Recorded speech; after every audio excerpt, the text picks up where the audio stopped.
Ճարտարապետության եւ շինարարության Հայաստանի ազգային համալսարանի, Լիոնի ճարտարապետության ազգային բարձրագույն դպրոցի եւ Միլանի պոլիտեխնիկի, Հայաստանում հուշարձանների եւ տեսարժան վայրերի միջազգային խորհրդի եւ Երևանի պատմահնագիտական արքելոստանգարանի միջև համագործակցության շրջանակում Հայաստանի ազգային գրադարանում անցկացվել է Հողաշեն ժառանգություն նյութեր հօգուտ Հայաստանի տարածաշրջանների զարգացման խորագրով միջազգային գիտաժողով բոլոր կողմերի մասնակցությամբ։ Միջոցառմանը ողջույնի խոսքով հանդես եկավ Հայաստանի պետական ճարտարագիտական համալսարանի ռեկտոր Գագիկ Գալստյանը։ Շատ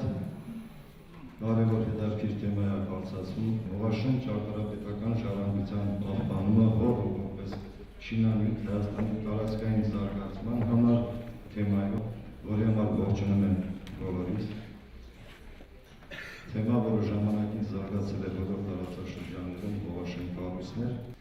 Մենք պետք է նշենք, որ այս աշխատանքներում համագործակցության շրջանակում բավականին մեծ աշխատանք ունի կատարած մեր հայրենակցուհին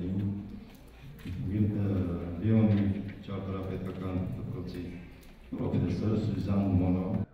Գիտաժողովը նպատակ ունի վերարժևորել Հայաստանում հնագիտական, ավանդական եւ ավելի ժամանակակից ազգային ժառանգության բազմազանությանը։ Գիտական համագործակցության ծրագրի պատրաստմանն աջակցում է շրջակա միջավայր քաղաքասարակություն Լիոնի ճարտարապետության եւ քաղաքաշինության գիտահետազոտական խմբի անդամ Համատեղ հետազոտության բաժինը համագործակցելով հետեւյալ հաստատությունների հետ։ Ճարտարապետության եւ շինարարության Հայաստանի ազգային համալսարան, Միլանի պոլիտեխնիկական համալսարան, ազգային ժառանգության եւ ճարտարապետության ֆակուլտետի աջակցությամբ AE&CC եւ Կրատեր գիտահետազոտական լաբորատորիաներ, Ex-Marcel համալսարան, Արևելյան լեզուների եւ քաղաքակրթությունների Փարիզի ազգային ինստիտուտ, Հայաստանում Ֆրանսիայի դեսպանություն։ Գիտաժողովի ընթացքում ներկայացվեցին ճարտարապետության եւ շինարարության Հայաստանի ազգային համալսարանի եւ Լիոնի ճարտարապետության ազգային բարձրագույն դպրոցի ուսանողների ավարտական աշխատանքները։ Սա ուսանողների առաջարկներն է, Լիոնի ճարտարապետական համալսարանի ուսանողների դիպլոմային աշխատանքներն են,